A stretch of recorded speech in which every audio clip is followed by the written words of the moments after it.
¿Cómo van a entender lo que me pasó? La vergüenza es muy grande. Esto nunca se supera. Quería esconderme, pero cuando te escondes tanto tiempo, termina siendo peor.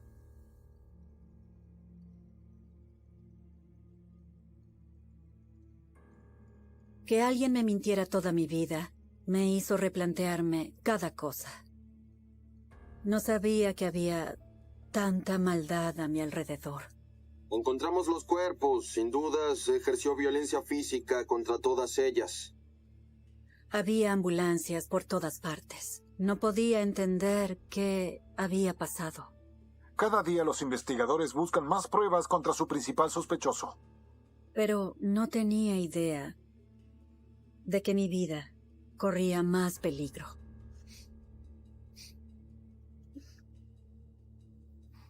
Lo siento. No quiero llorar.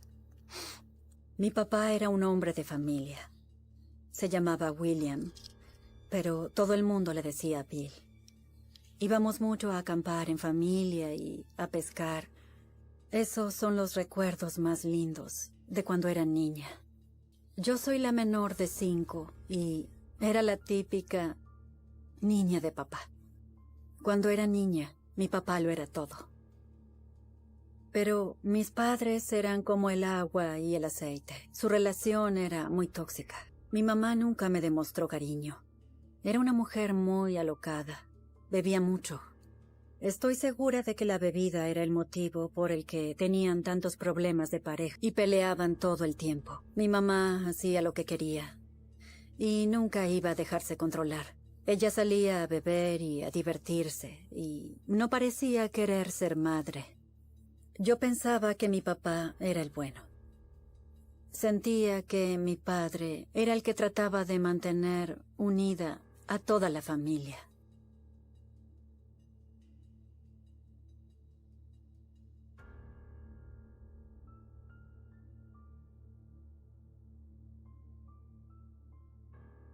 Cuando mis padres se peleaban, y se peleaban todo el tiempo, a veces ella empacaba todo y guardaba platos y sábanas y mantas y esas cosas que nos hacían falta y se iba. Mi hermano era un niño de mamá y él le decía, mamá, no te vayas. Y ella le decía, es que ya no te quiero. A mí no me afectaba tanto como al resto de mis hermanos que mi mamá se fuera, porque yo nunca fui muy apegada a ella, pero creo que para él era muy duro. Mi papá se disgustaba y llamaba a mi abuela, y ella venía a mi casa y traía todo lo que hacía falta. Pero siempre mi mamá volvía. Nunca volvíamos a hablar de eso. Lo cierto es que era tan común que casi se volvió normal. Siempre pensé que mi mamá era la que quería separar a la familia y que mi papá siempre trataba de mantenernos unidos.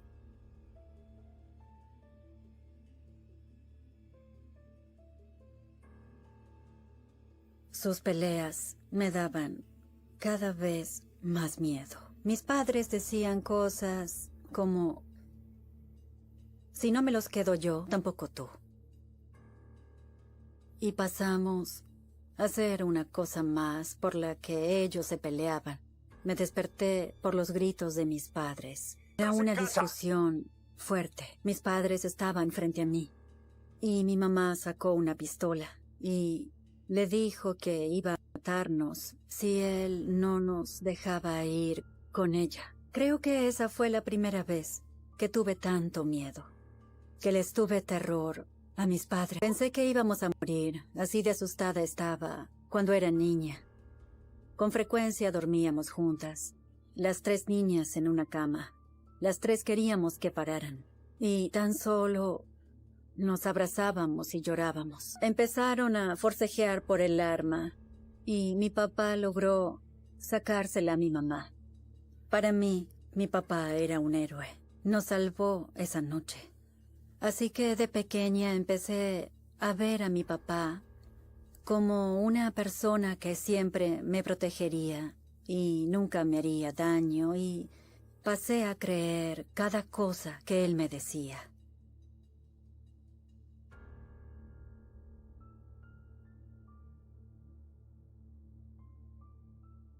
Pasaron unos meses y recuerdo que me despertó mi mamá. Nos subió al auto y yo no entendía a dónde estábamos yendo. ¿Por qué nos íbamos de noche? Y recuerdo esa sensación, estar aterrada. De hecho, todos gritábamos. Mi papá salió corriendo de la casa y trató de detenerla para que no nos llevara con ella. Mi mamá nos llevó a una casa que quedaba en el Bosque Nacional de Ocala. Nos ocultó en el bosque. No quería que mi papá nos hallara. Nos quería con ella. Yo no sabía que mi papá ignoraba dónde estábamos.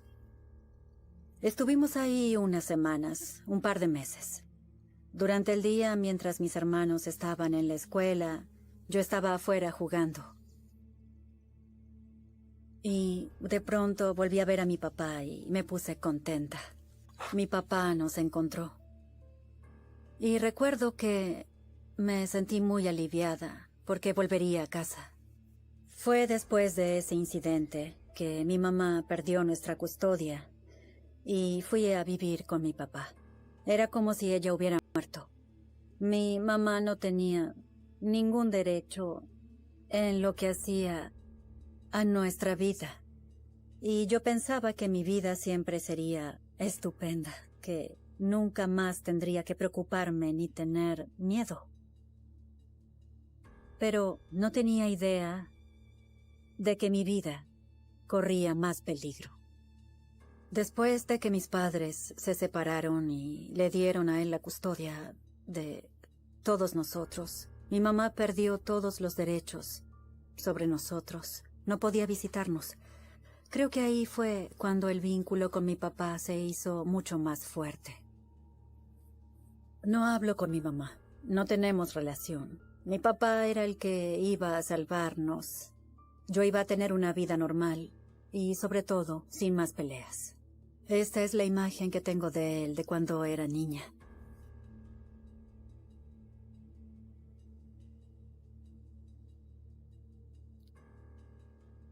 Hay un hecho que recuerdo muy bien.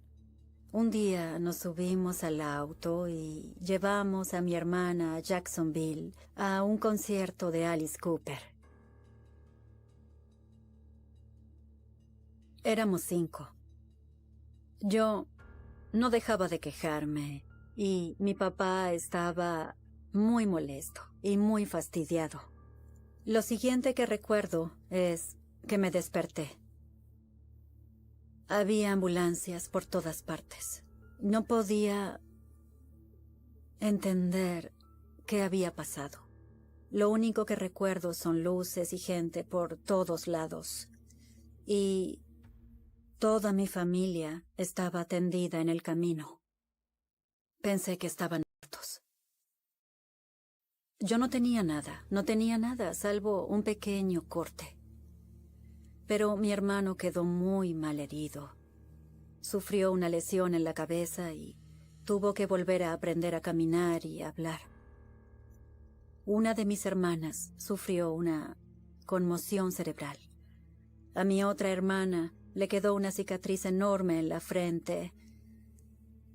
Y a mi otro hermano, que iba adelante, le enyesaron todo el cuerpo. Se había fracturado ambos fémures. Mi papá se rompió las costillas. El volante se le clavó en el pecho. Mi papá dijo que se había quedado dormido y que el auto había dado contra una piedra que había al costado del camino. Pero mi mamá culpó a mi papá por ese accidente. Ella decía que mi papá lo había hecho a propósito, que había querido matarnos a todos. Mi mamá conocía el pasado de mi papá. Cuando mi papá tenía 3 meses, su papá les había hecho lo mismo a él y a su mamá.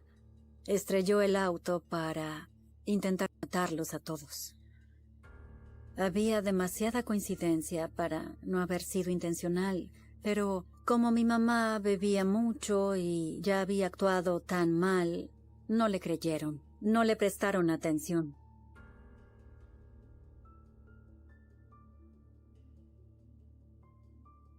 Mi mamá y mi madrastra eran la antítesis. Mi mamá era, ya saben, la bebedora, pero mi madrastra era el ama de casa. Tenía la casa impecable. Le encantaba cocinar, era toda una cocinera sureña. Pero unos 2 años después de casarse, me di cuenta de que ella no era tan buena ni amorosa como yo creía que sería. A veces mi madrastra me decía, no eres nada y no vas a hacer nada, y eres como tu mamá. Y eso me dolía mucho. Recuerdo que una vez mi papá llegó a casa y mi madrastra estaba quejándose de nosotros. Él no quería oír lo que decía ella. Él empezó a gritarle y a decirle que estaba muy cansado de que se quejara de sus hijos. Se enfadó mucho con ella, pero se sobrepasó. Se notaba que quería hacerle daño. Se puso muy violento con ella. Se le veía la furia en los ojos. Daba mucho miedo. Era otra persona en ese momento. Mi hermano logró separarlos y mi madrastra salió de la casa y se fue corriendo. Él fue a su cuarto. Me imagino que fue a buscar su pistola. Y luego entró en la sala y dijo, tengo que ir a buscarla, ya vuelvo. Nunca lo había visto así. Tenía mucho miedo de lo que fuera a hacerle a mi madrastra. Pasaron un par de horas hasta que volvieron. Nunca se habló del tema. Pero algo pasó cuando él se fue. Le hizo algo. Recuerdo que mi madrastra se tomaba del cuello y se puso hielo. Para mí, tal vez, la estranguló, le lastimó el cuello, la inmovilizó o algo así, y por eso ella volvió. Después de ese incidente, las cosas tardaron un tiempo en volver a la normalidad. Veía a mi papá con otros ojos. Me tomó un tiempo perdonarlo porque nunca lo había visto enloquecer así. Pero, como yo era una niña de papá, lo olvidé.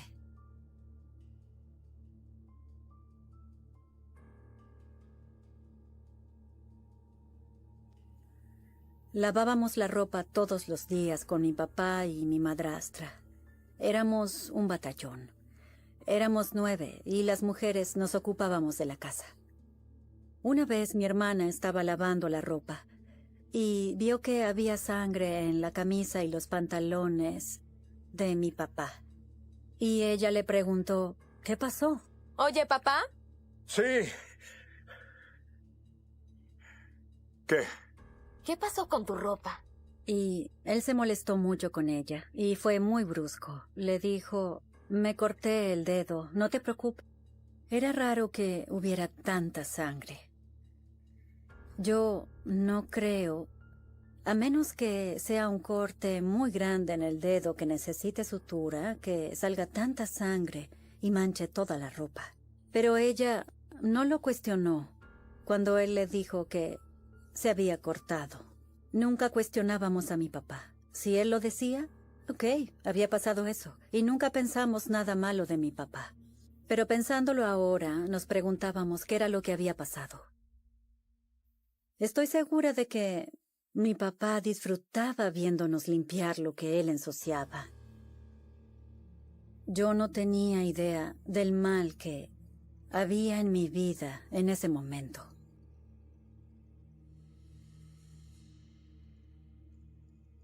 Mi papá empezó a actuar de otro modo. No sabía que había tanta maldad a mi alrededor. Mi papá cada tanto, una vez por año, nos decía, es hora de irnos. La primera vez me sorprendí cuando me dijo que nos mudaríamos porque estaba ayudando a mi papá a reparar la casa que habíamos comprado para remodelar. Pensé que nos quedaríamos ahí un largo tiempo y la verdad es que yo no quería mudarme. Pero mi papá nunca explicaba por qué nos mudábamos. Tan solo decía nos mudamos y nada más. De la primaria a la secundaria nos mudamos unas 12 o 13 veces por todo el condado. Nadie le pedía explicaciones a mi papá. No parecía molestarle a mi madrastra y mis hermanos no decían nada. Además, mi papá compraba autos usados de la nada. Una vez al año venía a casa con un auto nuevo. Y yo nunca entendía por qué era que vendía el auto o lo cambiaba por otro, pero eso hacía. Nada de eso tenía sentido. De hecho, no teníamos dinero para hacer todo eso. Nos complicaba la economía. Ahora me pongo muy nerviosa cuando me mudo. Yo asocio mudarse con escapar.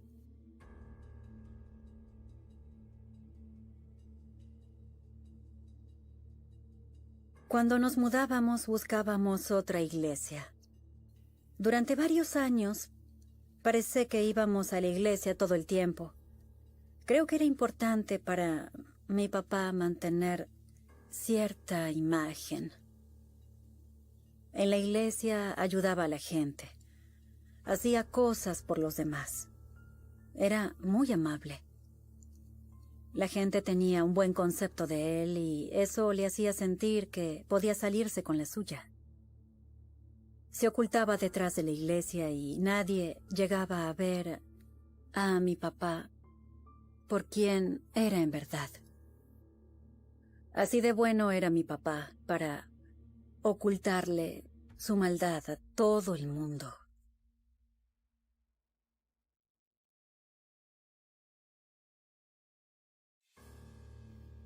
Recuerdo que una vez estaba esperando a mi novio y mi papá le dijo, oye, quiero hablarte en el cuarto. Yo no sabía qué iba a decirle mi papá a mi novio, pero me preocupó mucho y me desconcertó que mi papá se llevara a mi novio a otra habitación para tener una charla. No llegaba a oír lo que pasaba ahí adentro. Pero no estuvieron hablando mucho tiempo.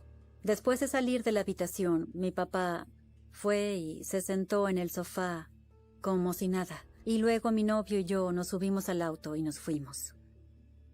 Él estaba muy callado. Y yo le pregunté, ¿qué pasó? ¿Qué fue lo que te dijo? ¿Qué quería? Mi novio dijo que lo amenazó. Le dijo a mi novio, puedes desaparecer y nadie te encontrará. Yo me reí. Jamás creí que pudiera hacer una cosa así. Creí que estaba alardeando, así que lo olvidé. Mi papá era un buen tipo. No era capaz de eso. Jamás pensé que hablaba en serio sobre hacer algo que fuera intimidante.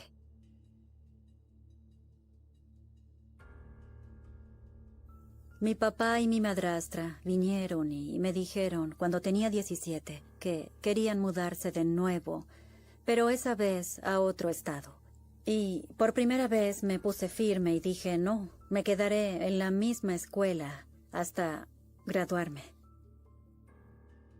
Mi papá me dejó con mi hermana y mi sobrina y terminé casándome con mi primer esposo y formando mi propia familia.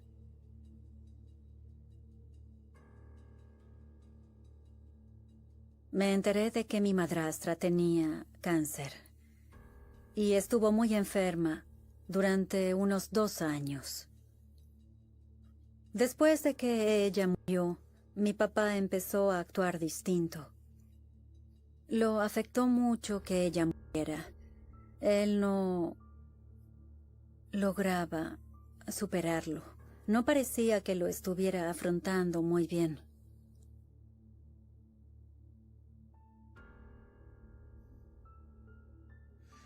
Él actuaba muy raro. Estaba muy nervioso y tenso, casi como si algo lo estuviera carcomiendo. Después de que murió mi madrastra, mi papá empezó a actuar distinto. Yo me había casado y formado mi propia familia. Y una vez vino a mi casa con un regalo y sacó una peluca. Era una peluca larga y rubia, al estilo Dolly Parton. Me preguntó si quería la peluca para que las niñas jugaran a disfrazarse. Mi papá me dijo que había estado de compras y paró y anotó sus datos para un sorteo y ganó una peluca.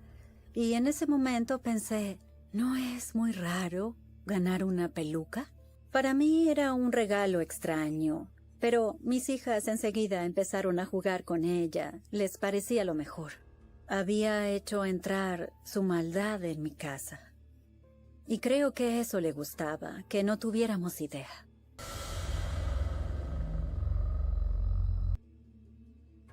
Los fines de semana, cuando iba a visitarlo, yo le preguntaba cómo se sentía en lo emocional, porque estaba muy preocupada después de la muerte de mi madrastra. Y una de esas veces en que fui a visitar a mi papá, tuvimos una conversación. Oye, ¿sabes por qué hay un colchón quemado en la basura? Mi papá me respondió, necesitaba uno un poco más cómodo. Y luego él me dijo, lo prendí fuego, lo quemé. Y eso me pareció algo muy extraño. Digo, ¿por qué tan solo no desecharlo? Casi todos lo arrojan a la basura, no lo queman. Su respuesta no tenía sentido, y empecé a pensar que estaba perdiendo la cabeza y que le estaba costando afrontar la realidad. Pienso que mi papá nos contaba historias para probarnos, para ver si descubríamos la verdad, porque si él podía ocultárnosla a nosotros, yo sentía que podía ocultársela a cualquiera.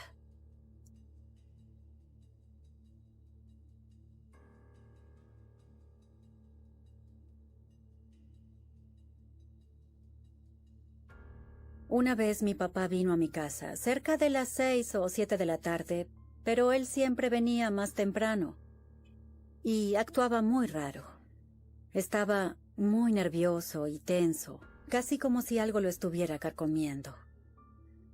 No podía quedarse quieto. Miraba para todos lados, casi como paranoico.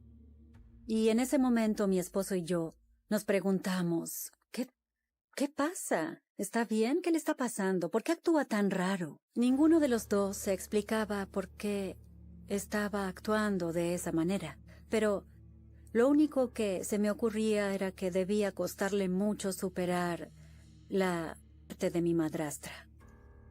Por lo general, él se quedaba a dormir y a la mañana yo me levantaba y le preparaba el desayuno. Y conversábamos. Él jugaba con las niñas antes de irse a su casa. Pero esa vez me desperté y ya se había ido. Me parecía muy extraño que mi papá se fuera sin despedirse ni desayunar. Nunca había hecho eso antes. No era típico de él. Así que empezamos a preocuparnos por él.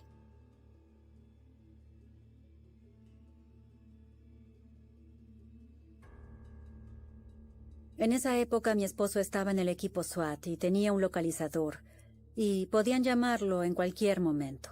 Habíamos salido de compras y recibió un mensaje de su sargento. Entró e hizo una llamada. No me pareció raro. Y cuando salió me miró y yo le dije, ¿qué pasó? Y me dijo que mi papá estaba detenido por homicidio. Mi ex esposo me dijo que habían arrestado a mi papá porque había matado a alguien. Me quedé helada. No podía creerlo. Me dijeron que mi papá estaba con una prostituta, que ellos empezaron a pelearse y ella se golpeó la cabeza y él se asustó y arrojó su cuerpo a un arroyo.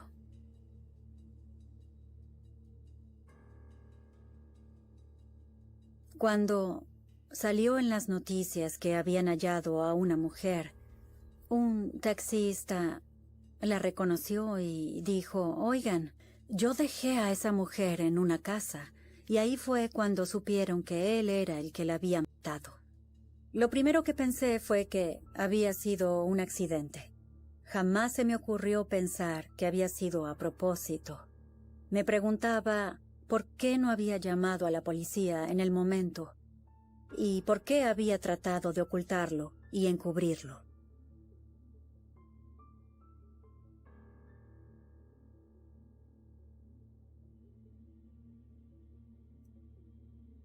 Había un detective que oyó la noticia que hablaba del arresto de mi papá. Y el crimen de mi papá en Carolina del Norte parecía muy similar a unos crímenes no resueltos que él investigaba en Florida. Yo seguía pensando que tenía que haber un error.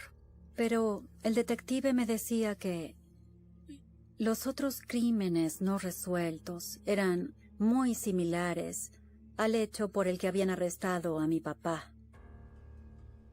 Mi papá recogía prostitutas y las llevaba a otro lugar. Ahí las mataba y las arrojaba en distintos lugares.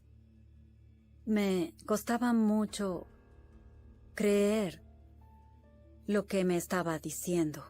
No solo se equivocaban con el primero, sino que era imposible que hubiera estado matando casi toda mi vida. Y desde luego salió en las noticias. Encontramos los cuerpos de 5 mujeres. Casi todas presentan golpes. Sin dudas, se ejerció violencia física contra todas ellas. Cada día los investigadores buscan más pruebas contra su principal sospechoso, William Lindsay. Yo no creía nada de eso. Decía una sola cosa, no, no, no, no. Hasta que leí su confesión.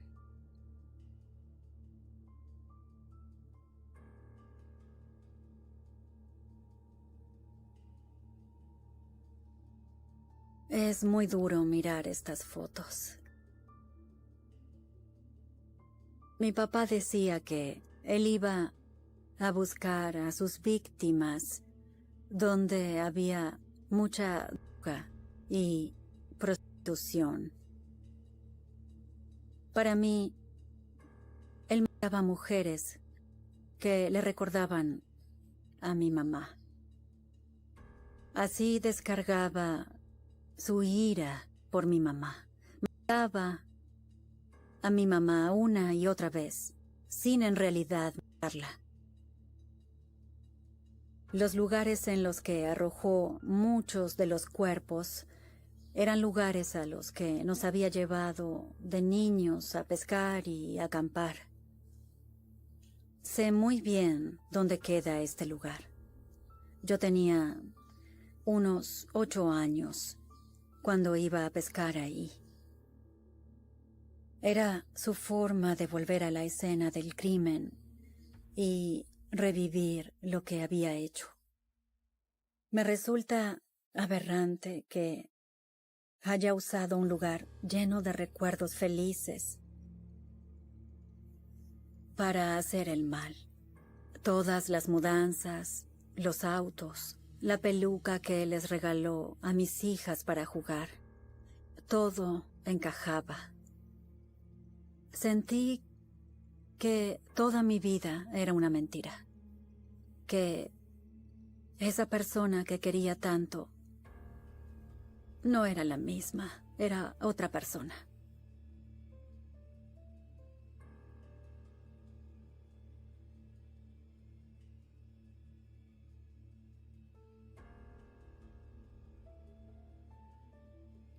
Cuando veo esta foto, me pone muy triste. Mi papá no es el de la foto. No sé quién es esta persona.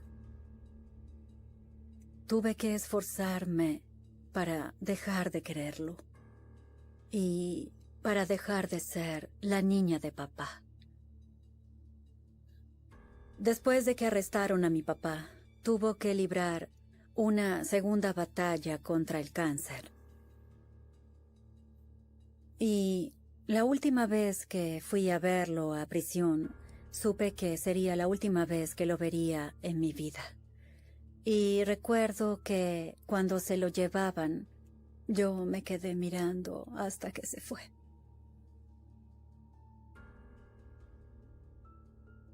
Hablemos de otra cosa, por favor.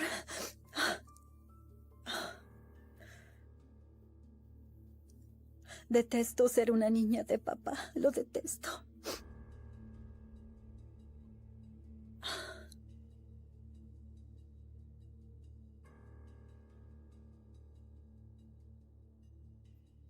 Me avisaron que había muerto. Y la verdad, pensé que eso iba a ser un alivio y el fin de la culpa. Pero ahí fue cuando empecé a sentir más culpa. Sentía que cargaba con todo lo que había hecho. Sentía que mi papá se había librado de su condena y la presa era yo. Esta es la Biblia que mi madrastra le había dado a mi papá y él la tuvo todo el tiempo que estuvo preso. Y cuando él murió, me dieron todas sus cosas. Debe haber leído mucho la Biblia estando en prisión. En Juan, al pie de la página, más vale tarde que nunca, escribió: ¿estás haciendo todo lo que puedes en pos de un mundo mejor? Puede que estuviera buscando algo de paz después de todo lo que él había hecho, y me hace sentir mejor que mi papá estuviera buscando ser perdonado.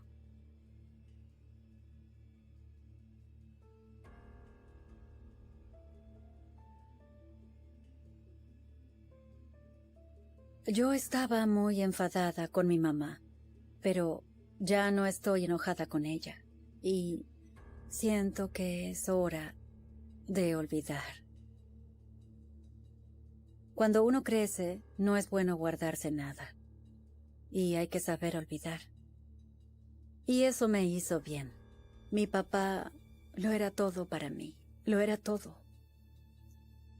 Yo lo tenía en un pedestal, lo admiraba y lo respetaba. Así que me costó mucho aceptarlo. A menudo me pregunto si mi papá me quería. Y rayos. Yo creo que nos quería. Creo que había dos personas. Estaba la buena y la mala, y creo que, por desgracia, la mala ganaba muchas veces. Estoy acá porque espero hacerles saber a las familias de las víctimas que todos nosotros lo sentimos. Lamento que les haya pasado esto. Y desearía poder volver en el tiempo y cambiar lo que pasó, pero no puedo.